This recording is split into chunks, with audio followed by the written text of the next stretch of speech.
താമസിച്ചു പോയമ്മേ. വേഗം പോയി കുളിച്ചിട്ട് വരൂ.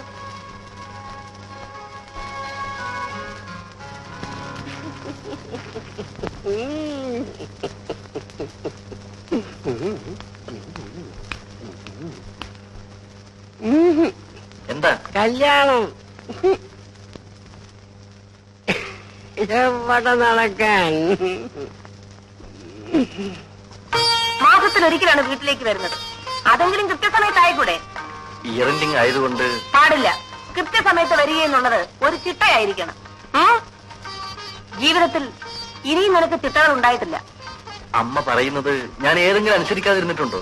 ശരി, വേഗം കഴിച്ചിട്ട് റൂമിലേക്ക് വരൂ.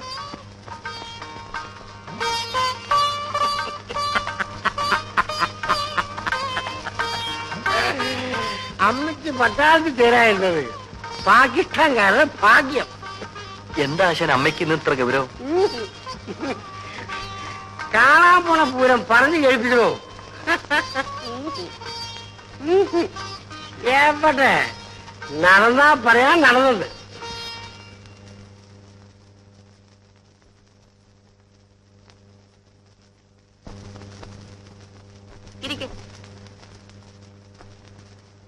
ഇതിലാരെ ഇഷ്ടപ്പെട്ടു നോക്കണം. എന്താ? എനിക്കൊരു മരുമകളെ ആവശ്യമുണ്ടെന്ന് ഞാൻ പത്രത്തിൽ പരസ്യം കൊടുത്തിരുന്നു. ഇതെല്ലാം നോക്കിയിട്ട് ഇതിലാരെ ഇഷ്ടപ്പെട്ടു എന്ന് വെച്ചാൽ രാവിലെ എന്റെ കയ്യിൽ തരണം.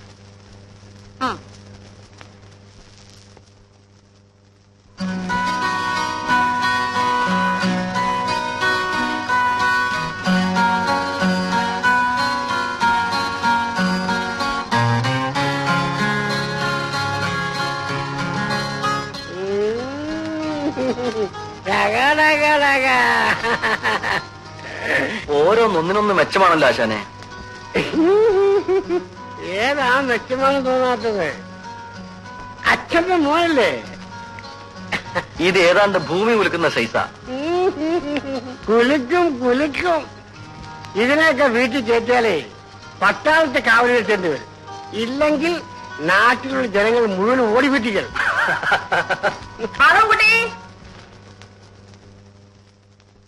സമ്മതിക്കല്ലേ, ജന്മം പാഴായി പോവും. കൊള്ളാവുന്ന ഒരെണ്ണം പോലില്ലമ്മേ. നീ എന്നെ പറ്റിക്കാൻ നോക്കണ്ട. സത്യമായിട്ടും ഇല്ലമ്മേ. അമ്മയുടെ മരുമകളാന്ന് പറയാൻ കൊള്ളാവുന്ന നല്ലൊരു മുഖം അതിലാർക്കെങ്കിലും ഉണ്ടോ? നീ അങ്ങനെ ഇട്ടെറിഞ്ഞു പോകാൻ നോക്കണ്ട. എനിക്ക് ഇപ്പോഴൊന്നും കല്യാണം വേണ്ട. നീ വേറെ ആരെയെങ്കിലും കണ്ടുവച്ചിട്ടുണ്ടോ? ഞാനോ? മക്കളെ, അമ്മയ്ക്ക് വയസ്സായി. ഈ വീട്ടിൽ ഒരു കൊച്ചുകുഞ്ഞ് ഓടി നടന്ന് കളിക്കുന്നത് കാണാനുള്ള കൊതി അമ്മ മക്കളോടല്ലാതെ വേറെ ആരോട് പറയും? അതിലാരെ എനിക്കിഷ്ടമായില്ലമ്മേ. നിനക്കിഷ്ടമാണെങ്കിൽ നിനക്കെന്നും പറഞ്ഞ് ഒന്നിനെ ദൈവം സൃഷ്ടിച്ച് മുൻപിൽ കൊണ്ടുവന്ന് നിർത്തണം, അല്ലേ? എന്ന് ഞാൻ പറഞ്ഞു. എങ്കിൽ ഞാൻ എന്റെ പെണ്ണിനെ പോയി കാണും. നീ അവളെ കല്യാണം കഴിക്കും. എന്റെ എല്ലാ സ്വാതന്ത്ര്യവും നശിക്കും. ഒറ്റയാനായി കുറെ നടന്നില്ലേ? ഇനി ഒരു കുടുംബമൊക്കെ ജീവിക്കാൻ നോക്ക്. എനിക്കും കുറെയൊക്കെ സ്വസ്ഥത വേണം.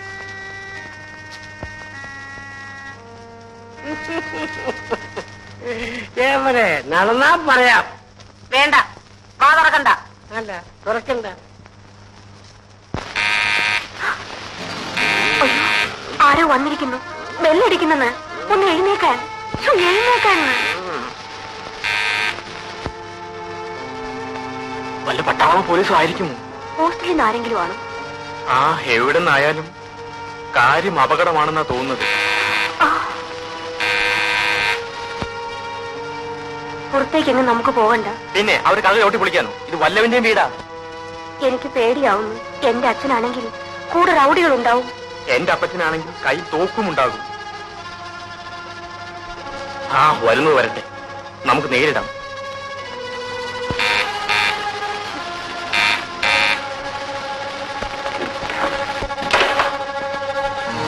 ചേടാ മഹാഭാവി, നീ ആളെ പേടിപ്പിച്ചല്ലോ. ഒന്ന് നിൽക്കണ ബ്രഹ്മചാരി, നിന്നേക്കാൾ നാണക്കാരനാണ് ഇവൻ. ഇരിക്കടാ. ആരാത്? മനസ്സിലായില്ലേ? ഒരു പെണ്ണ്. നിന്റെ ആരാന്ന് ചോദിച്ചത്? നല്ല ചോദ്യം. എടാ, ആണുങ്ങളായാൽ ഇങ്ങനെ പല അഡ്വഞ്ചറും നടത്തും. കഴിഞ്ഞ പ്രാവശ്യം പറഞ്ഞതല്ലേ ഇങ്ങനെ വല്ല പെണ്ണുങ്ങളെ കൊണ്ടുവരുന്നത്. വല്ല പെണ്ണുങ്ങളെയും കൊണ്ടുവരുന്ന പതിവ് നിർത്തി. പിന്നെ ഇതോ നല്ല പെങ്കൊച്ചായതിനാൽ ഒന്ന് വളയ്ക്കാൻ ശ്രമിച്ചു നോക്കി. ഊരി പോരാൻ പഠിച്ച പണി 18 നോക്കി. കാര്യം പറഞ്ഞ് നമ്മൾ വീടുന്നില്ല.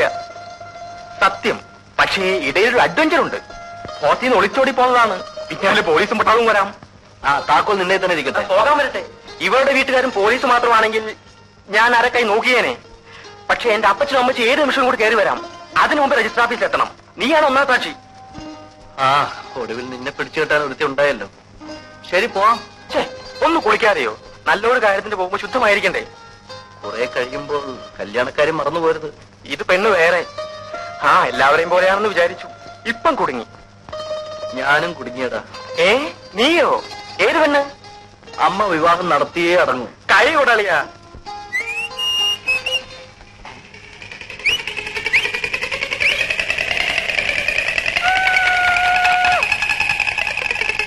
പാവാടപ്രായത്തിൽ നിന്നെ ഞാൻ കണ്ടപ്പോ താമരമൊട്ടായിരുന്നു. പാവാടപ്രായം വന്നിരിക്കുന്നു. നടന്നാൽ ഭൂമി തരിക്കും, ആ തരിപ്പിൽ പൂക്കൾ വിടരും. ഇതെന്തൊരു പൂത്താ? ഇവിടെ ചോദിക്കാനും പറയാൻ ആരുമില്ലേ? ഉണ്ട് ഈ ഞാൻ. അത് പറഞ്ഞാ കൊച്ചിന് മനസ്സിലാവത്തില്ല. ഞാനെന്താ കൈക്കുഞ്ഞോ? അയ്യോ, ഈ ലവ് ലവ് എന്ന് പറഞ്ഞാ എന്താണെന്നറിയോ? ആ എനിക്കറിഞ്ഞുകൂടാ.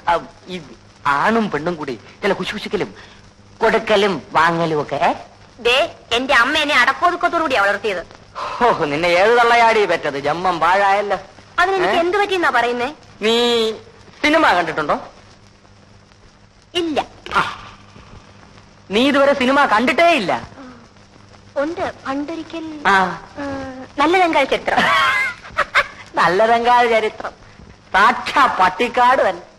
ഇതുപോലെ വലിയ വലിയ വീട്ടിലുള്ള ജോലിക്കാരികൾ ഇക്കാര്യത്തിൽ MA-യും B.Ed-ഉം ഡിഗ്രി എടുത്തവരാ. ആട്ടെ, നീ ഇവിടുത്തെ ജോലിക്കാരിയോ സെർവന്റോ ആയോ? ജോലിക്കാരി. ഏമാനാളെങ്ങനാ? ദേ അനാവശ്യം പറഞ്ഞാലുണ്ടല്ലോ.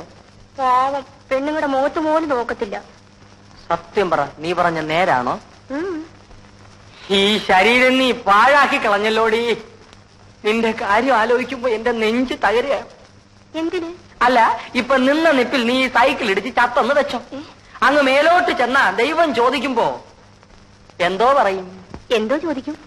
നീ നിന്റെ ദേഹം ഏതെങ്കിലും ആണിനെ കൊണ്ട് തൊടുവിച്ചിട്ടുണ്ടോ കല്യാണി എന്ന് ദൈവം ചോദിക്കും. ഇല്ല എന്ന് നീ മറുപടി പറയും. ഓ നരകത്തിൽ. ഒരൊറ്റ ആട്ടാണ്. ഇല്ല, നിനക്ക് നരകം തന്നെ. അതുകൊണ്ട് കല്യാണി, നീ ഏതെങ്കിലും എംബോക്കി അങ്ങ് സ്നേഹിച്ചോ, അല്ലെങ്കിൽ ദൈവകോപം ഉണ്ടാവും. അയ്യോ, എനിക്ക് സ്നേഹിക്കാൻ അറിഞ്ഞുകൂടാ. ഞാൻ പഠിപ്പിച്ചു തരാം. ഡെയിലി അരമണിക്കൂർ ട്യൂഷൻ. പക്ഷെ രാത്രിയിലേ പഠിപ്പിക്കാൻ പറ്റൂ. എന്താ ഫീസ്? Fees കല്യാണിക്ക് free. എനിക്ക് ഞാൻ കൊച്ചമ്മോട് കൊച്ചമ്മയെ പഠിപ്പിക്കണമെങ്കിൽ കൊച്ചമ്മ എനിക്ക് ഇങ്ങോട്ട് കാശ് തരണം. പിന്നൊരു കാര്യം, പഠിക്കുമ്പോ ചിരിക്കരുത്. നല്ല മനക്കെട്ടി വേണം. എന്നാ നമുക്ക് ഇന്ന് തന്നെ പഠിച്ചു. ഒരു മാസം നീ പഠിച്ചു കഴിഞ്ഞാ നീ ആളങ്ങ് മാറും. അപ്പൊ പിന്നെ എനിക്ക് നരകത്തിൽ പോകണ്ട. പിന്നൊരു കാര്യം, രാത്രി ഞാൻ അങ്ങോട്ട് വരും. അടുക്കള വാതിൽ തുറന്നിടാൻ മറക്കരുത്.